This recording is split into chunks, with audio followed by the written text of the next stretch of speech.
Assalamualaikum warahmatullahi wabarakatuh. Bapak Ibu guru se-Indonesia yang terus bersemangat dan terus mendidik anak-anak muridnya hingga menjadi anak-anak yang bermanfaat di kemudian hari. Salam semangat semuanya. Perkenalkan, nama saya Rajman. Saya guru di SMP Negeri 1 Atap 3 Sindue Tobata.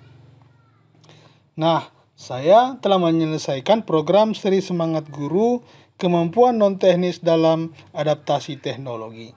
Sebagai bentuk terima kasih saya atas program ini, maka saya akan sedikit berbagi tentang apa saja yang akan kita dapatkan dan apa yang akan dilakukan pada program ini. Oke, Bapak Ibu guru yang terus semangat, Bapak Ibu guru yang terus berbahagia. Memangnya ini program apa? Program ini merupakan pelatihan untuk meningkatkan kompetensi kemampuan non-teknis sebagai pendukung penggunaan teknologi dalam kegiatan belajar mengajar. Nah, akselerasi teknologi di dalam dunia pendidikan akan berdampak lebih besar jika diaplikasikan dengan cara berpikir kritis, komunikasi yang baik, kreativitas dan kolaborasi, atau yang juga dikenal dengan istilah 4C, critical thinking, communication, creativity, dan collaboration. Bagaimana Bapak Ibu?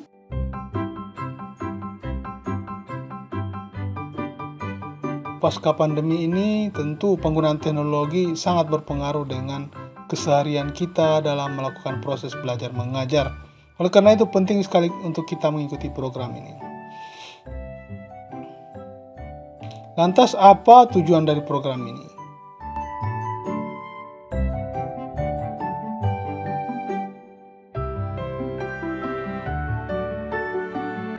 Yang pertama, mendukung program dan inisiatif Kemendikbudristek seperti guru penggerak, guru belajar, guru berbagi, merdeka belajar, dan pendidikan karakter. Sekaligus membantu menciptakan program yang kreatif dan berkelanjutan dalam portal guru belajar dan berbagi. Jadi ini program yang kesekian di dalam portal guru belajar dan berbagi. Yang kedua, meningkatkan pengetahuan guru tentang penggunaan teknologi sederhana namun berdampak besar.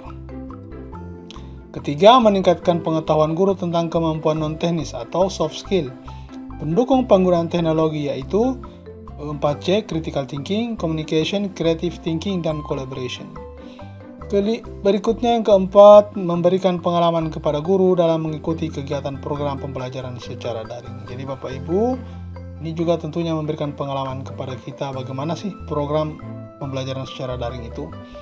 Yang berikutnya, memberikan kesempatan kepada guru-guru di Indonesia untuk saling membantu dan berkolaborasi dalam meningkatkan kompetensi non-teknis.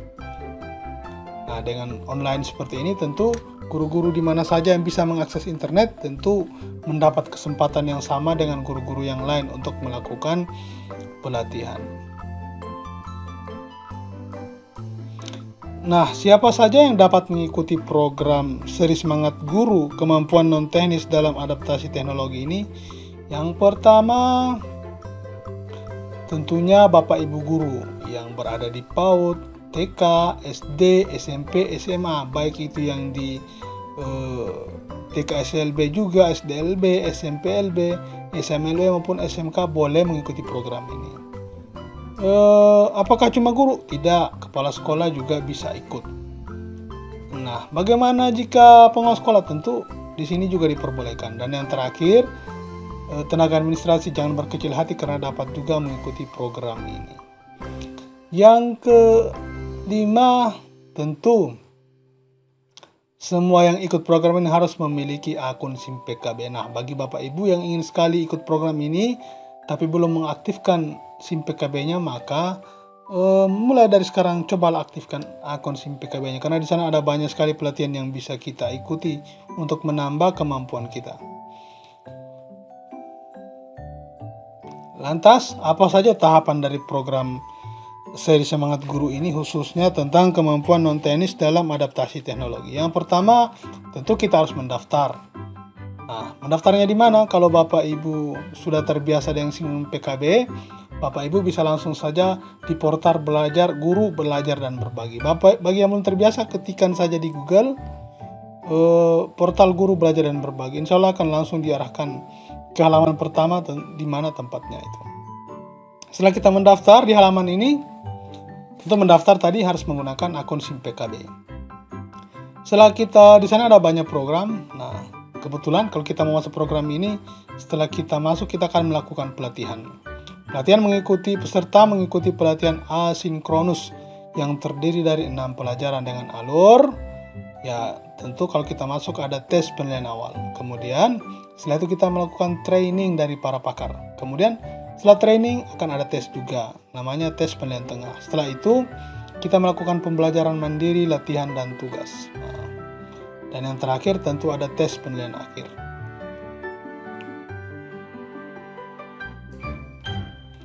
Nah, kurikulum pelatihannya ada 6. Yang pertama itu adalah resilience, tangguh, dan teknologi. Kemudian kedua, critical thinking, yaitu berpikir kritis dan teknologi. Ketiga, creativity, konten, teknik penceritaan dan teknik penceritaan. Nah, Bapak Ibu yang mungkin penasaran apa sih sini? Nah, alangkah baiknya Bapak Ibu langsung saja mendaftar ke program ini sebelum programnya ditutup. Rugi loh. Yang keempat apa sih? Communication atau komunikasi yang efektif. Yang kelima, empowered teacher, penerapan kelas campuran. Dan yang terakhir adalah collaboration, kolaborasi dan dampak. Jadi ada 6 kurikulum pelatihan yang akan kita lewati nanti. Nah, dari 6 kurikulum tadi itu terdiri dari 32 jam pelajaran. Bisa kita lihat di sini ada 32. Jadi setelah kita lulus, kemudian kita melakukan pengimbasan, maka akan mendapatkan sertifikat layak sertifikat bahwa kita telah menyelesaikan program ini. Dengan jumlah pelajaran ada 32. Yang berikutnya apa sih yang bisa didapatkan dari program ini?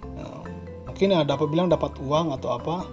Nah, itu tidak. Yang pertama tentu meningkatnya pengetahuan guru terhadap pentingnya pemanfaatan teknologi pada metode pembelajaran campuran. Perangkat teknologi yang bisa digunakan untuk metode pembelajaran campuran.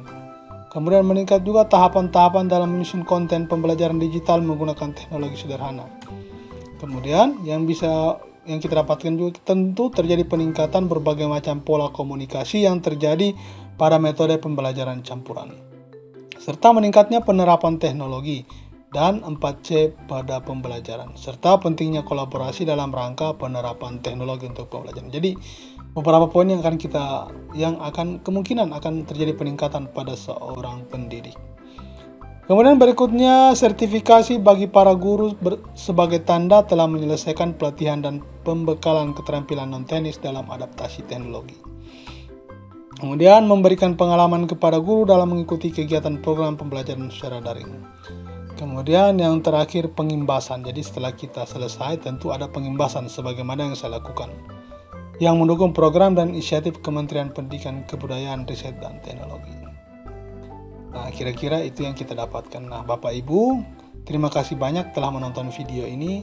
Semoga Bapak Ibu guru terus menjadi guru-guru yang tangguh dalam mendidik siswanya, sehingga siswa-siswanya kelak menjadi orang-orang yang bermanfaat untuk dirinya, untuk keluarganya, untuk masyarakatnya, dan untuk negaranya. Demikian, sampai jumpa Bapak Ibu yang tetap bersemangat. Wassalam.